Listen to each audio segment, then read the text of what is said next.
BC's premier is responding to threats made by U.S. President-elect Donald Trump on tariffs, a 25% increase on goods coming from Canada and Mexico unless both countries stop illegal migrants and fentanyl from crossing into the U.S. Nothing is off the table.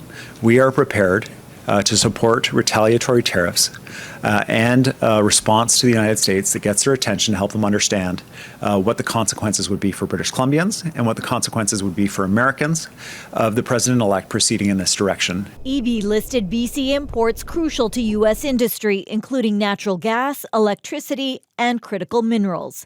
Alberta's premier unveiled a plan to create a new border unit under the command of Alberta sheriffs, who she says will have the power to arrest people trying to cross illegally or traffic drugs or weapons. Our goal is to have the interdiction patrol unit up and running by early next year. Together with federal law enforcement, we'll ensure that our section of the American border is well protected. EB says BC will not be doing the same.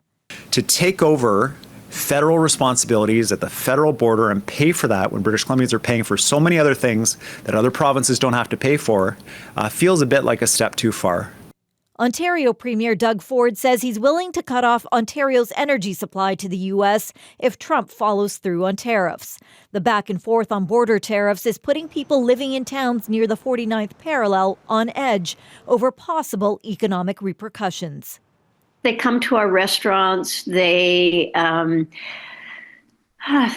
belong to our golf course. I mean, they just bring a lot of goodwill and resources to our economy. It's huge, and it's just cross-border camaraderie. A Washington state lawyer points out issues of illegal crossing attempts and border security are under federal jurisdiction, so provinces have limited powers, and the numbers are small.